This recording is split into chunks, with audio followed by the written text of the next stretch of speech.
We'll begin with the current landscape for vehicles, then explore what's driving the push to electric vehicles, or EVs. Then we will look at where EVs are going. Our objective tonight is to provide a general overview of the current situation, the direction that things seem to be going, and what electrification means to addressing climate issues. Let's start with the current situation. Let's begin by looking at the current landscape for cars. Car sales of all types were down last year compared to pre-pandemic levels by about 10% globally and 25% in Canada. The pandemic caused factory closures and a shortage in the supply of automotive chips. While the effects of the pandemic are beginning to dissipate, we are still in an environment of supply constraint. There have been price cuts for EVs recently and wait times are down, indicating that the market is beginning to loosen up. And there are currently 40 EV models available. Between now and the end of next year, dozens of pure electric models are set to debut, which will broaden consumer choices. And there are also incentives to purchase electric vehicles in place to encourage drivers to switch from gas to electric. So in Canada, there's a $5,000 federal incentive plus provincial incentives. And in the US, there's a federal tax credit of up to $7,500 plus state incentives where applicable.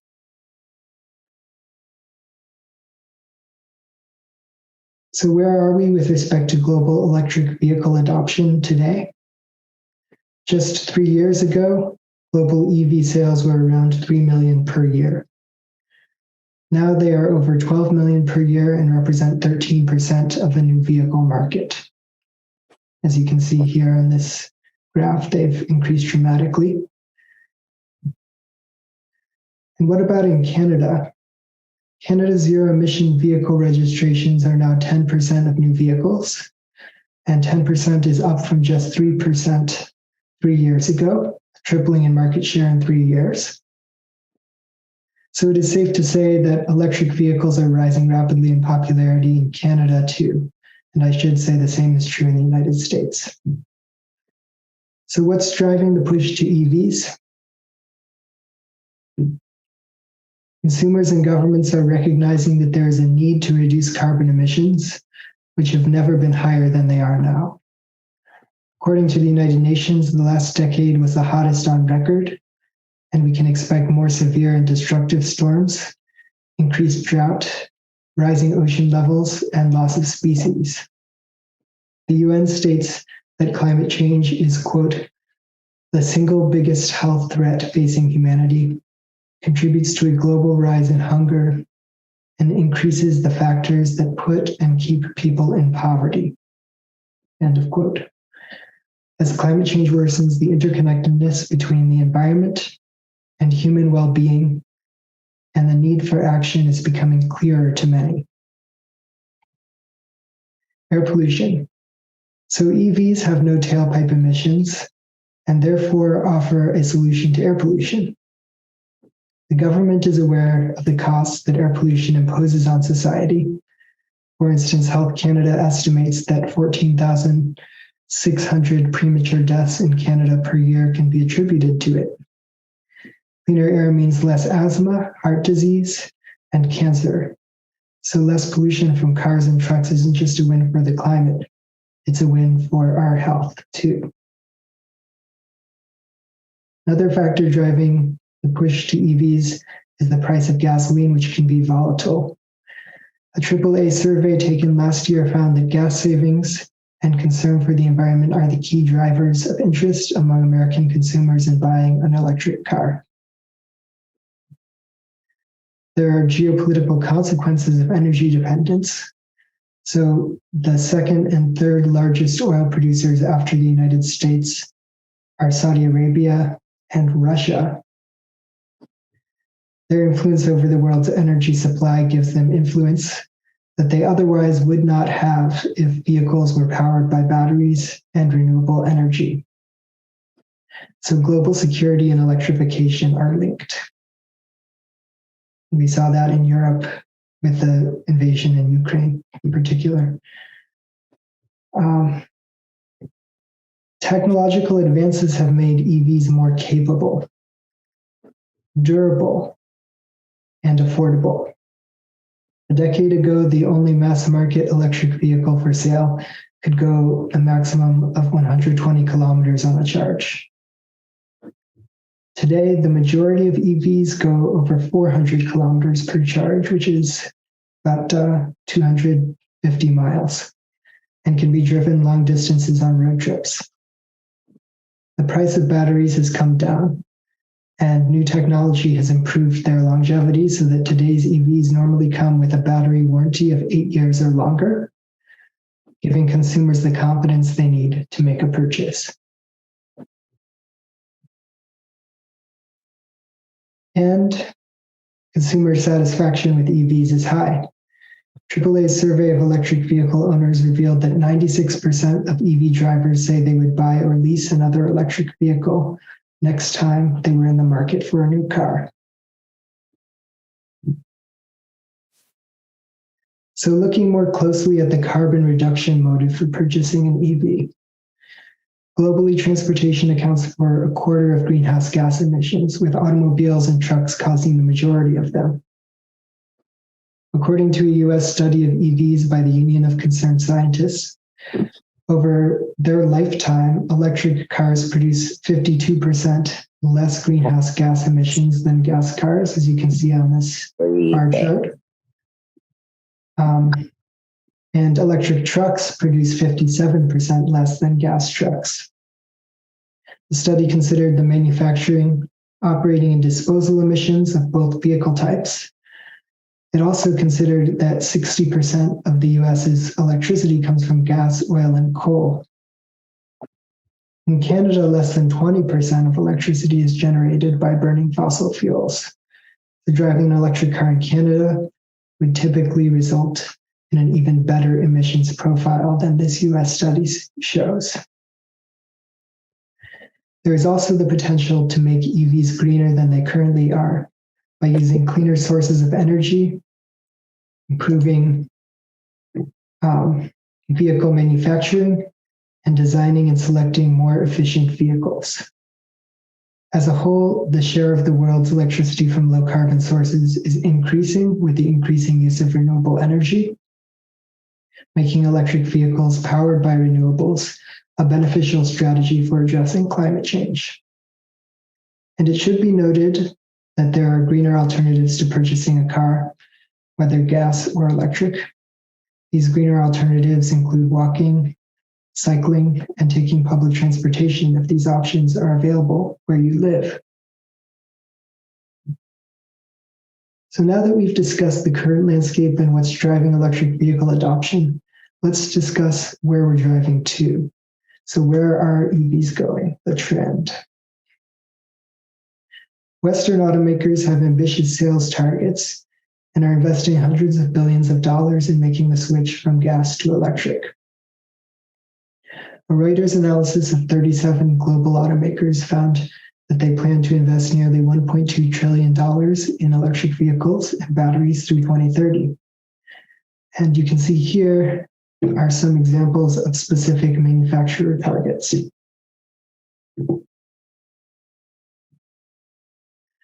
Some news about electric vehicles. The Toyota Corolla, the gas vehicle, was the world's best-selling car in 2022.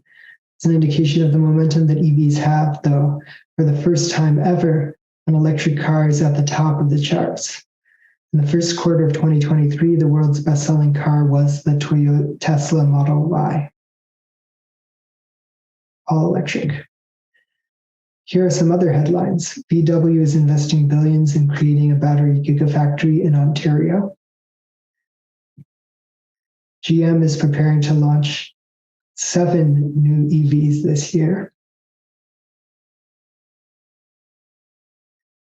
Honda is building a gigafactory in Ohio in partnership with LG. Ford has begun construction on the largest Ford plant ever, which will be 5 square miles in size. It will help Ford achieve its goal of producing 2 million EVs per year by 2026. Subaru, historically a laggard in electrification, is planning 4 new electric crossovers by 2026, and it's planning to produce them in volume. Chinese automaker BYD has stopped production on non-electric vehicles altogether. Today, it is the world's leading maker of vehicles with a plug, followed closely by Tesla. It's not just consumers and automakers. Governments are pushing for a switch to cleaner vehicles.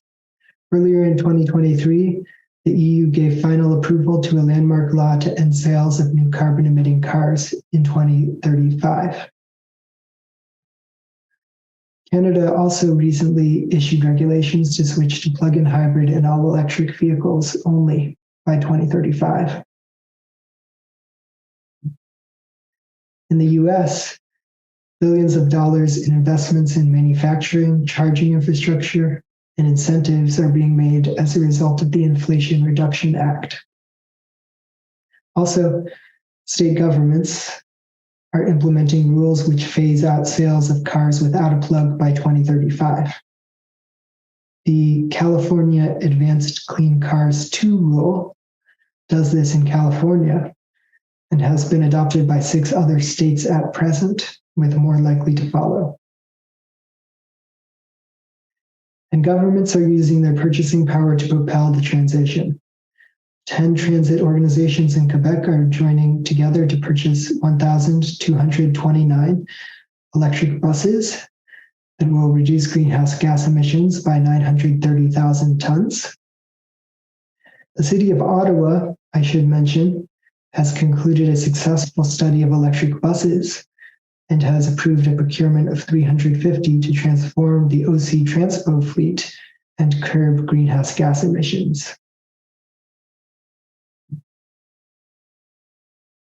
EVs can help improve the electric grid through smart charging and discharging. For example, EVs can be charged at times of day when renewables like solar are abundant and demand on the system is low.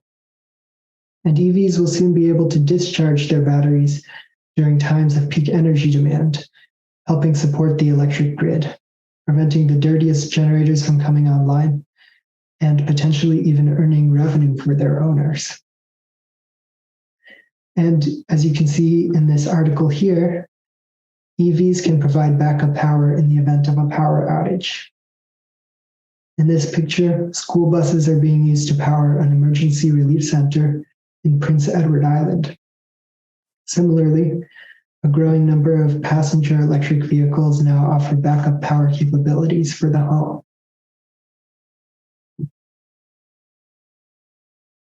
The momentum depicted in the previous slides moves us closer to meeting the longer-term objective of eliminating nearly all polluting vehicles by 2050. According to Bloomberg NEF, a strategic research provider, the rate of switching from combustion vehicles to EVs needs to accelerate to address climate change. If nearly all gas vehicles are to be off the road by 2050, all new passenger cars sold globally would need to be zero emission from around 2035, with annual EV sales hitting a peak of 139 million per year in 2040, up from the 12 million annual sales today. So let's take a look at some challenges. Despite the good news regarding an increase in the adoption of clean energy technology, challenges remain. Charging infrastructure must increase in tandem with the switch to EVs for adoption to occur at the requisite pace. It's true that most EV drivers do the majority of their charging at home, saving time and money by not purchasing gasoline. For people who don't have a driveway or garage, though, the options for charging are less convenient. There is a significant need to add charging at apartment and condo parking lots and street side for urban dwellers to allow them to make the switch to EVs. Another challenge is that an expansion in mineral availability is needed to enable the switch to EVs to occur at the pace that is required to address air pollution and climate change. We also recognize that mineral extraction can have environmental consequences like fossil fuel extraction does. And it's important that governments take the regulatory steps to minimize the impacts of extraction on people and the environment, and that companies source their minerals responsibly. Another challenge, consumer confusion and disinformation could slow the rate of EV adoption if not addressed. Ultimately, the choice is ours as to whether to make the switch to cleaner transportation. Consumers vote with their wallets when they buy a new vehicle, and in democracies like ours, vote with their ballots too. As a result, it is vital that the public understands the imperative to stop burning fossil fuels. Unfortunately, a Google News Canada search reveals a great deal of information that can mislead consumers and voters about the desirability of switching to EVs. For example, many articles focus only on the challenges associated with today's EVs, while ignoring or downplaying the issues with gasoline cars. EVs are a substantial improvement when compared to fossil fuel vehicles. Another challenge, there's a trend toward larger and heavier vehicles that dates back to about 1990, and today, average vehicle size is at an all-time high. The trend toward large vehicles can be seen in upcoming releases of electric vehicles. While there are some small EVs coming out soon, many of the electric vehicles destined for the North American market are SUVs or pickup trucks, in line with the current market preference for larger vehicles. This is a concern because, whether driven by fossil fuels or electric, large vehicles release more carbon when they're produced, use more energy to drive, and take up more space in cities. It is also true, though, that if people who otherwise would have purchased a gas SUV or truck switch to an electric SUV or truck, there would be a significant carbon emissions benefit. And parking, traffic, and auto accidents will not be solved by switching to EVs. Therefore, there should be a concurrent focus on creating walkable, livable communities with a goal to reduce the need for automobiles. We've discussed the promise and the challenges of electrification. We can look at Norway now to get a better understanding of what the switch to electric vehicles might look like for our communities. In Norway, about 80% of new cars sold today are battery powered. The result is that the air is cleaner, the streets are quieter, and greenhouse gas emissions are lower. Norway will end the sale of internal combustion vehicles in 2025 and will likely be the first country to do so. And all city buses in Oslo will be electric by the end of this year. That's Norway's capital. Because Norway is advanced in its experience in automotive electrification, we know that there are both benefits and challenges. According to the New York Times, Norway's experience suggests that electric vehicles bring benefits without the dire consequences predicted by some critics. There are problems, of course, including unreliable chargers and long waits during periods of high demand. But the air in Oslo is immeasurably cleaner. The city is also quieter, as noisier gasoline and diesel vehicles are scrapped. Oslo's greenhouse gas emissions have fallen 30% since 2009. Yet there has not been mass unemployment among gas station workers, and the grid hasn't collapsed. So looking ahead, here are 6 predictions based on what we know today.